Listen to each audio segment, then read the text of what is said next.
Continuation class చూద్దామండి.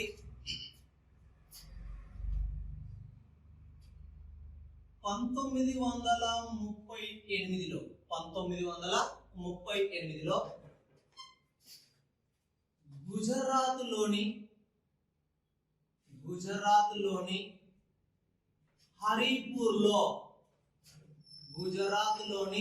హరిపూర్లో జరిగిన కాంగ్రెస్ సమావేశంలో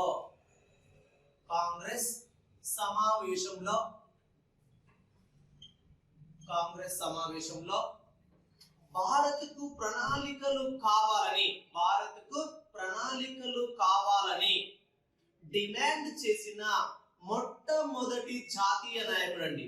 భారత్కు ప్రణాళికలు కావాలని డిమాండ్ చేసిన మొట్టమొదటి జాతీయ నాయకుడు ఎవరు అంటే సుభాష్ చంద్రబోస్ అండి. 1938లో ఎక్కడండి? గుజరాత్ లోని హరిపూర్లో జరిగిన కాంగ్రెస్ సమావేశంలో భారత్కు ప్రణాళికలు కావాలని డిమాండ్ చేసినటువంటి మొట్టమొదటి జాతీయ నాయకుడు. భారత్కు ప్రణాళికలు కావాలని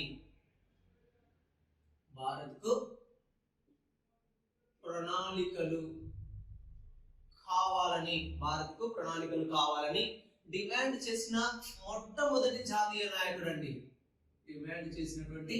మొట్టమొదటి జాతీయ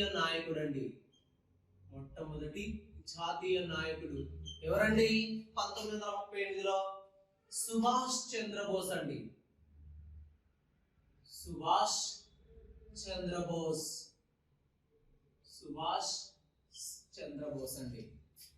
మరి ఇక్కడ ఒకసారి చూద్దామండి. ఇదే 1938లో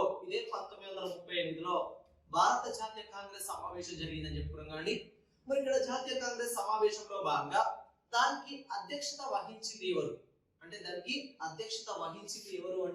అధ్యక్షత వహించింది కూడా ఈయనేనండి. మరి ఇక్కడ 1938 కాలాన్ని మనం మెజర్మెంట్ గా తీసుకుంటే 1938లో భారత జాతీయ కాంగ్రెస్ అధ్యక్షులు ఎవరు? 1938లో భారత జాతీయ కాంగ్రెస్ అధ్యక్షులు ఎవరు అంటే సుభాష్ చంద్రబోస్. ఆయన ఆధ్వర్యంలో భారత్కు ప్రణాళికలు కావాలని జాతీయ ప్రణాళిక కమిటీనండి, ఒక భారత దేశానికి సంబంధించి జాతీయ ప్రణాళిక కమిటీని కూడా ఏర్పాటు చేయడం జరిగింది. ఆ జాతీయ ప్రణాళిక కమిటీకి చైర్మన్ గా మరి ఎవరిని ఎంపిక చేయడం జరిగింది అంటే జవహర్లాల్ నెహ్రూని ఎంపిక చేయడం జరిగిందండి. మరి దానికి ప్రధాన కార్యదర్శిగా ఎవరిని ఎంపిక చేయడం జరిగింది అంటే కేటీ షా అండి. దానికి ప్రధాన కార్యదర్శిగా ఎవరిని ఎంపిక చేశారంటే కేటీ షాను.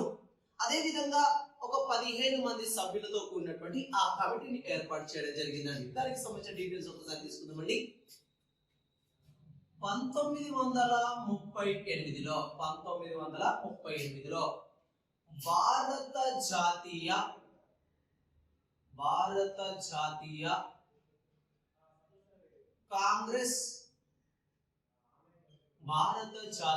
కాంగ్రెస్ అధ్యక్షుడు అయిన ఎవరండి? భారత జాతీయ కాంగ్రెస్ అధ్యక్షుడు ఎవరండి? సుభాష్ చంద్రబోస్.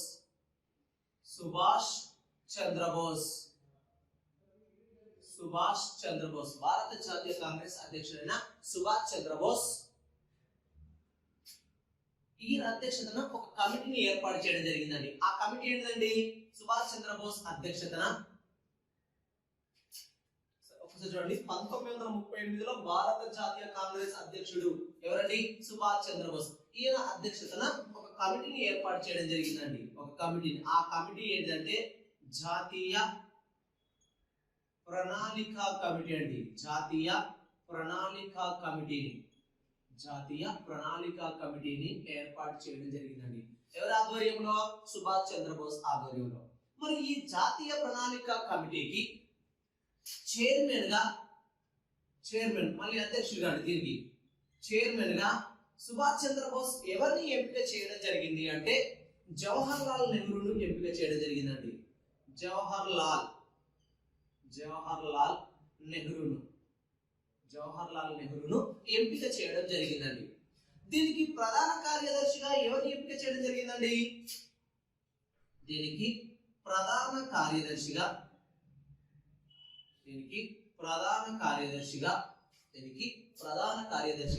ఎవరిని ఎంపిక చేయడం జరిగిందంటే కేటీ షా అండి. కేటీ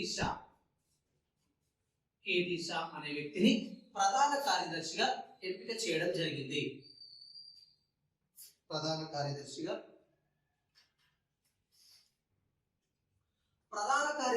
కేటీ షాను.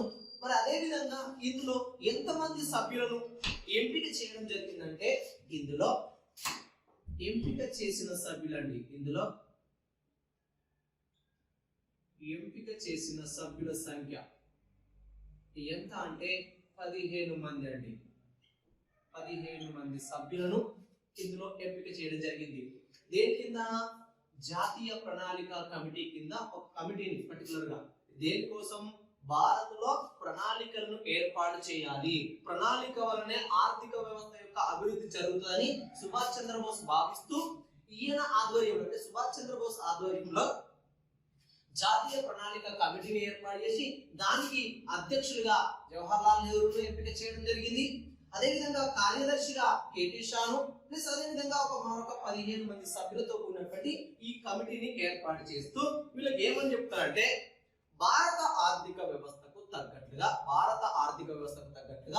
ఒక ప్రణాళిక ప్లానింగ్ స్ట్రక్చర్ తయారు చేయమంటాడు, ప్రణాళిక ముసాయిదాను తయారు చేయమంటాడు లేదా రూపొందించమంటాడు. మరి ఇక్కడ ఈ కమిటీ జాతీయ ప్రణాళిక కమిటీ మరి ఇక్కడ అందరూ కలిసి భారత ఆర్థిక వ్యవస్థకు తగ్గట్టుగా ఒక ప్రణాళిక ముసాయిదాను లేదా ప్రణాళిక స్ట్రక్చర్ తయారు చేసి 1948లో తిరిగి మళ్ళీ ప్రభుత్వానికి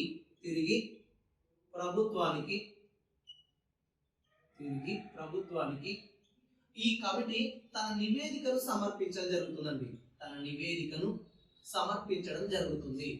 అంటే ఈ కమిటీని ఏర్పాటు చేసింది 38లో, జాతీయ ప్రణాళిక కమిటీని సుభాష్ చంద్రబోస్ ఆధ్వర్యంలో 38లో ఏర్పాటు చేస్తే ఆ కమిటీ కింద ఉన్నటువంటి సభ్యులు కానీ అందులో ఉన్నటువంటి అధ్యక్షులు కానీ ప్రధాన కార్యదర్శులు కానీ వీళ్ళ ఆధ్వర్యంలో భారత్కు తగ్గట్టుగా ఒక ప్రణాళిక స్ట్రక్చర్ తయారు చేసి ఆ నివేదికను ఆ రిపోర్ట్ ను మళ్ళీ గవర్నమెంట్ కి ఎప్పుడు సబ్మిట్ చేశారంటే 48లో సబ్మిట్ చేయడం జరిగింది. మరి చూద్దామండి, కమిటీని ఏర్పాటు చేసింది 38లో, ఆ కమిటీ తన రిపోర్ట్ ఇచ్చింది మాత్రం 48లో. మరి ఇక్కడ ఎంత కాలం గ్యాప్ వచ్చిందండి? 10 సంవత్సరాల గ్యాప్ వచ్చిందండి. అంటే ఈ 10 సంవత్సరాల ఆలస్యానికి గల కారణం ఏంటి? అంటే ఈ మధ్య కాలంలో ప్రపంచవ్యాప్తంగా ఏమైనా సంఘటనలు జరిగినాయంటే ఈ మధ్య కాలంలో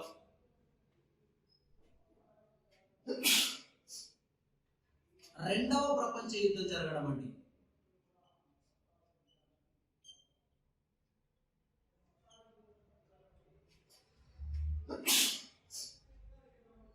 రెండవ ప్రపంచ యుద్ధం సంభవించడం. మరి రెండవ ప్రపంచ యుద్ధం ఎప్పుడు సంభవించిందండి? 1939 నుండి 1945 మధ్య కాలంలో, 1939 నుండి 1945 మధ్య కాలంలో రెండవ ప్రపంచ యుద్ధం సంభవించింది. మరి రెండవ ప్రపంచ యుద్ధానికి ఈ కమిటీ 1948లో తన రిపోర్ట్ ఇవ్వడానికి ఏంటి సంబంధం అంటే, రెండవ ప్రపంచ యుద్ధంలో రష్యాతో పాటు చాలా ప్రపంచ దేశాలు రెండవ ప్రపంచ యుద్ధంలో పాల్గొన్నాయి. మనం రష్యాను ఆదర్శంగా చేసుకొని భారత్లో ప్రణాళిక స్ట్రక్చర్ రూపొందించుకుంటున్నాం కాబట్టి రష్యా రెండవ ప్రపంచ యుద్ధంలో మునిగి ఉంది కాబట్టి మనం అప్పటికి ఏంటిది ఈ 30 ఏళ్ళ తర్వాత అంటే ఇక్కడ చూడండి ఈ కాలం 39 నుంచి 45 మధ్య కాలంలో మనకి ఇంకా ఇండిపెండెన్స్ లేదు. ఆ ఇండిపెండెన్స్ లేనటువంటి కాలంలో రెండవ ప్రపంచ యుద్ధం జరిగింది కాబట్టి అక్కడ బ్రిటిష్ వారి ఆధీనంలో మనం ఉన్నాం కాబట్టి ఇక్కడ మనం ఏం చేయలేనటువంటి పరిస్థితి ఏర్పడింది. అందువలన ఇక్కడ ఈ ప్రణాళిక స్ట్రక్చర్ తయారు చేయడానికి కాస్త ఆలస్యం అయింది. అంటే రెండవ ప్రపంచ యుద్ధమే మేజర్ గా దీనికి ప్రధాన కారణం అని చెప్పుకోవచ్చండి. మరి ఇక్కడ చూడండి ఈ 1938 నుండి 48 మధ్య కాలంలో మరి భారత ప్రణాళికల కోసం ఏమన్నా సంఘటనలు జరిగినాయా అనేది ఒక్కసారి చూద్దామండి. మరి 1938 నుండి 48 మధ్య కాలంలో భారత్లో ప్రణాళికల వైపు ఏమన్నా సంఘటనలు జరిగినాయా, ప్రణాళికల కోసం ఏమన్నా సంఘటనలు జరిగినాయా అంటే ఒక్కసారి చూద్దామండి. 1938 నుండి 48 మధ్య కాలంలో భారత్లో ప్రణాళికల కోసం కొంతమంది ప్రైవేట్ వ్యక్తులు వ్యక్తిగతంగా కొన్ని ప్రణాళికలను రూపొందించడం జరిగింది. మరి ఇక్కడ ఆ వ్యక్తిగత ప్రణాళికల గురించి ఒక్కసారి మాట్లాడదామండి. వ్యక్తిగత ప్రణాళికలు అండి, ఇండివిజువల్ ప్లాన్స్. వ్యక్తిగత ప్రణాళికలు, ఇండివిజువల్ ప్లాన్స్ అండి, ఇండివిజువల్ ప్లాన్స్, వ్యక్తిగత ప్రణాళికలు. మరి ఇక్కడ ఒకసారి చూద్దామండి. వ్యక్తిగత ప్రణాళికలు అంటే ఏంటి అంటే, ఒకటి బాంబే ప్రణాళిక, రెండవది ప్రజా ప్రణాళిక, మూడవది గాంధీ ప్రణాళిక, నాలుగవది సర్వోదయ ప్రణాళిక. ఇవి మొత్తం 4 వ్యక్తిగత ప్రణాళికలు. మరి ఈ కాలంలో 38 నుండి 48 మధ్య కాలంలో మరి ఎన్ని ప్రణాళికలు అంటే, ఒకటి బాంబే ప్రణాళిక, ప్రజా ప్రణాళిక, గాంధీ ప్రణాళిక. ఈ 3 మాత్రం ఆ మధ్య కాలంలో 1950లో మాత్రం సర్వోదయ ప్రణాళిక వచ్చిందండి. మొత్తం 4, కానీ 38 నుంచి 48 మధ్య కాలంలో 3 జరిగినాయండి. అవి అందులో కంపల్సరీ మనకి ఎప్పుడు బిట్ అనేది రిపీట్ అవుతుందండి. మరి ఇక్కడ ఒక్కసారి చూద్దామండి, ఒక్కొక్క దాని గురించి మాట్లాడదామండి. బాంబే ప్రణాళిక అండి, బాంబే ప్రణాళిక, బాంబే ప్రణాళిక. మరి ఒక్కసారి చూద్దామండి, ఈ బాంబే ప్రణాళికకు ఏమన్నా పేర్లు ఉన్నాయా అంటే ఒక్కసారి చూద్దామండి. బాంబే ప్రణాళిక, దీనికి గల పేర్లు అండి, దీనికి గల పేర్లు, బాంబే ప్రణాళిక గల పేర్లు అండి. ఒకటి బొంబాయి ప్రణాళిక అండి, ఒకటి బొంబాయి ప్రణాళిక, బొంబాయి ప్రణాళిక. 2 పారిశ్రామిక ప్రణాళిక, పారిశ్రామిక ప్రణాళిక. 3 భారీ పరిశ్రమల, భారీ పరిశ్రమల ప్రణాళిక, భారీ పరిశ్రమల ప్రణాళిక. 4 సాంప్రదాయ ప్రణాళిక, సాంప్రదాయ ప్రణాళిక. 5 పెద్ద మనుషుల ప్రణాళిక, పెద్ద మనుషుల ప్రణాళిక, పెద్ద మనుషుల ప్రణాళిక. 6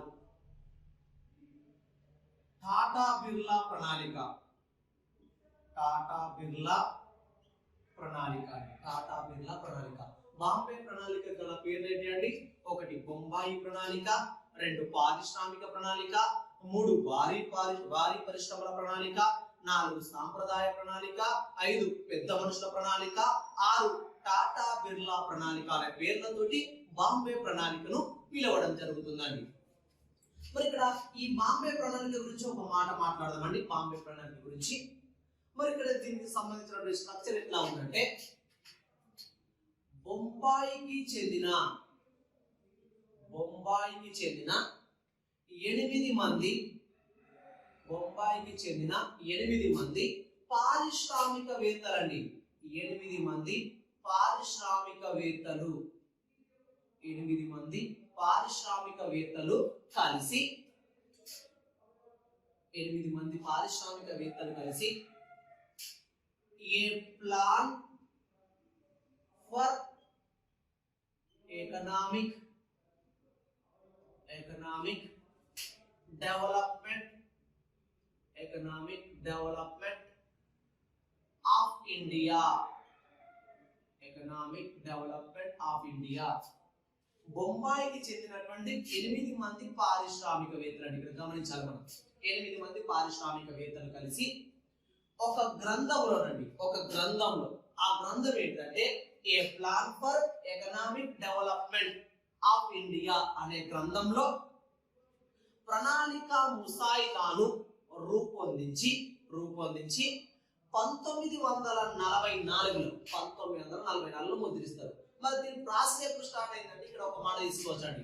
ఇక్కడ 1943లో అని తీసుకోవచ్చండి. 1943లో బొంబాయికి చెందిన 8 మంది పారిశ్రామికవేత్తలు కలిసి a plan for economic development of India అనే గ్రంథంలో, అంటే అర్థం ఏంటండి అంటే ఇక్కడ చూడండి, a plan for economic development of India. ఇక్కడ ఇండియా అనేది మొదటిదండి, ఎకనామిక్ డెవలప్మెంట్ అనేది రెండవదండి, అదే విధంగా ప్లాన్ అనేది మూడవదండి. అంటే ఇక్కడ చూడండి, భారత ఆర్థికాభివృద్ధికై ఒక ప్రణాళిక, అనే పేరుతోటి ఇక్కడ బాంబే ప్రణాళికను 1943లో బొంబాయికి చెందిన 8 మంది పారిశ్రామికవేత్తలు కలిసి రూపొందించడం జరిగింది.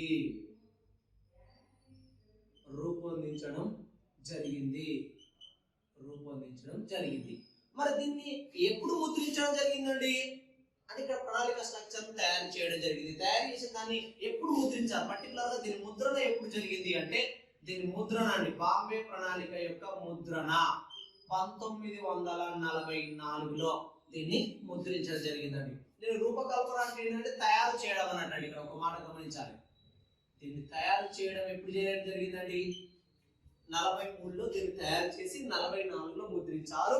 దీన్ని ఏ పేరుతో పిలుస్తారు అంటే బాంబే ప్రణాళిక అండి. దీన్ని ఏ పేరుతో పిలుస్తారు అంటే బాంబే ప్రణాళిక అనే పేరుతోటి పిలవడం జరుగుతుందండి. ఒక్కసారి చూడండి, 1943లో బొంబాయికి చెందినటువంటి 8 మంది పారిశ్రామికవేత్తలు కలిసి ఒక గ్రంథంలో ప్రణాళిక స్ట్రక్చర్ ను తయారు చేయడం జరిగింది. ఆ గ్రంథం ఏంటంటే a plan for economic development of India, భారత ఆర్థిక అభివృద్ధికై ఒక ప్రణాళిక అనే గ్రంథంలో ప్రణాళిక స్ట్రక్చర్ తయారు చేసి 1944లో ముద్రించారు. దాన్నే ఏ పేరుతో పిలుస్తారు అంటే బాంబే ప్రణాళిక అనే పేరుతోటి పిలవడం జరుగుతుందండి. మరి ఇక్కడ ఒక మాట చూస్తున్నామండి, 8 మంది పారిశ్రామికవేత్తలండి. ఆ 8 మంది ఎవరండి, ఒక్కసారి వాళ్ళ గురించి మాట్లాడదామండి. 8 మంది పారిశ్రామికవేత్తలండి. ఒకటి జేఆర్డి టాటా అండి, అదే విధంగా మనం మామూలుగా టాటా అని చెప్తారు కానీ టాటా. అదే విధంగా నెంబర్ 2 బిర్లా అండి, అదే విధంగా చూసుకున్నట్లయితే ఏడి దలాల్, అధీషత్ దలాల్ అనే పేరుతో పిలుస్తారండి, ఏడి దలాల్. అదే విధంగా 4th పర్సన్ వచ్చేసి జాన్ మత్తాయ్.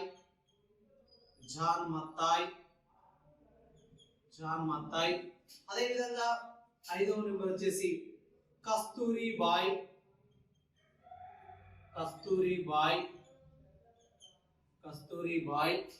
అదే విధంగా 6th వన్ వచ్చేసి శ్రీరామ్ లాల్. అదే విధంగా చూసుకున్నట్లయితే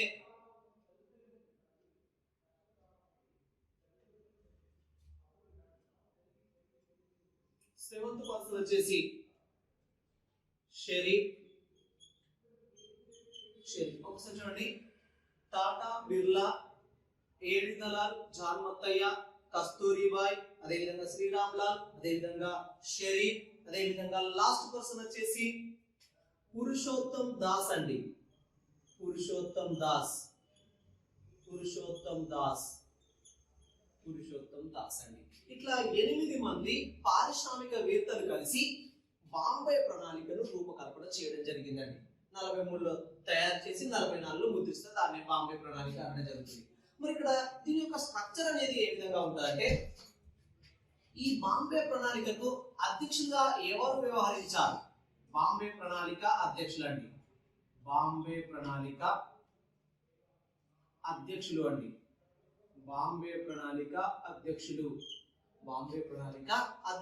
ఎవరు అంటే ఏడి దలాల్ అండి,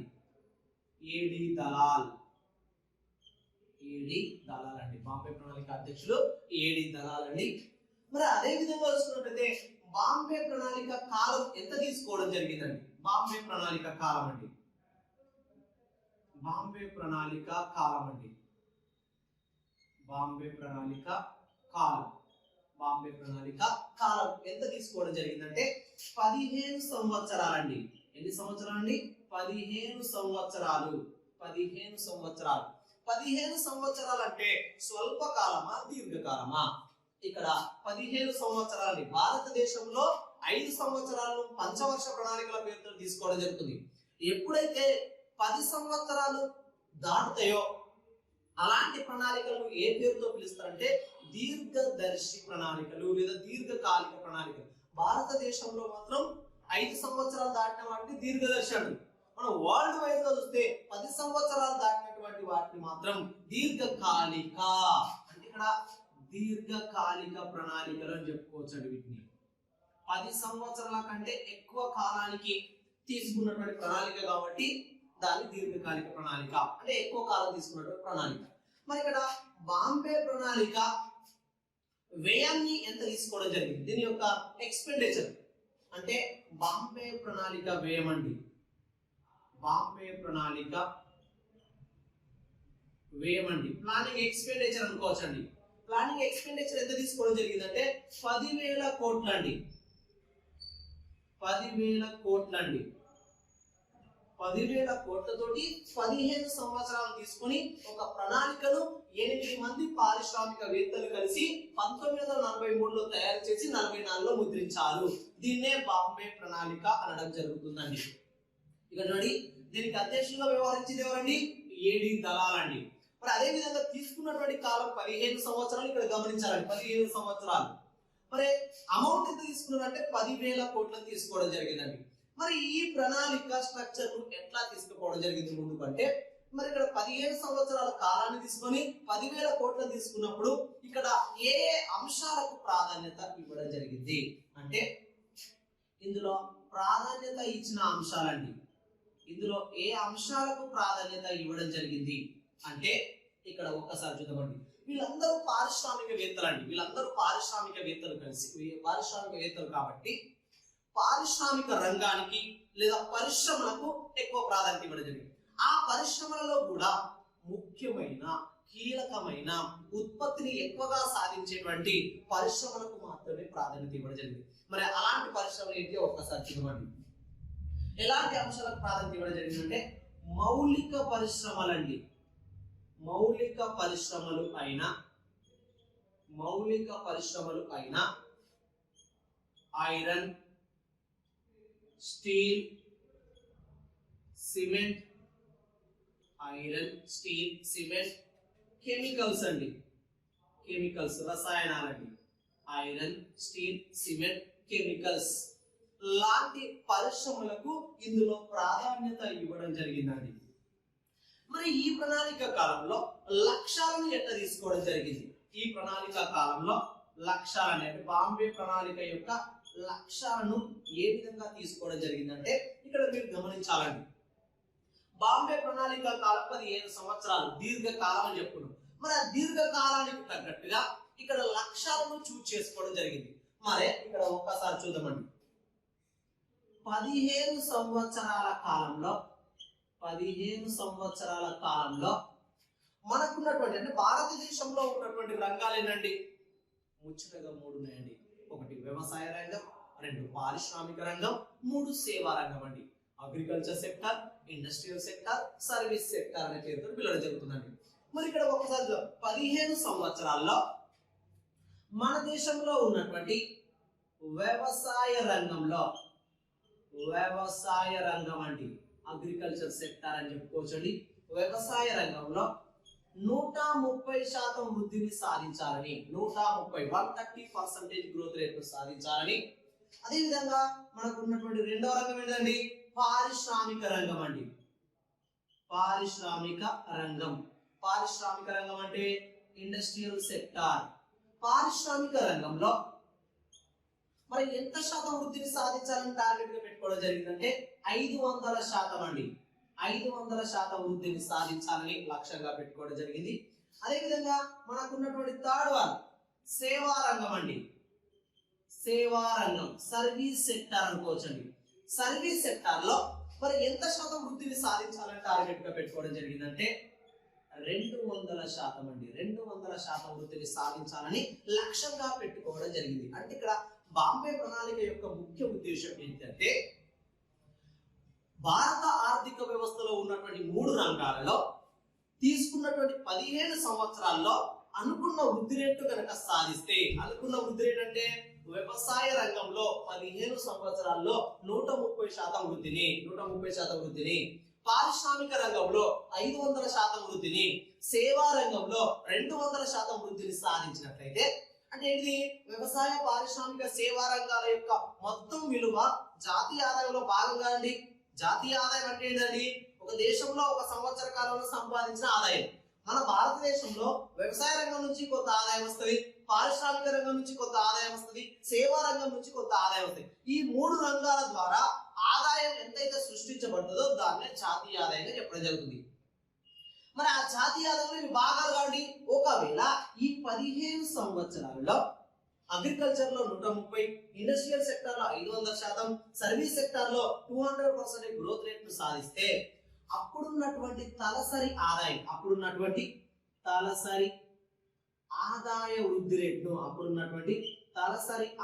వృద్ధి రేటును రెట్టింపు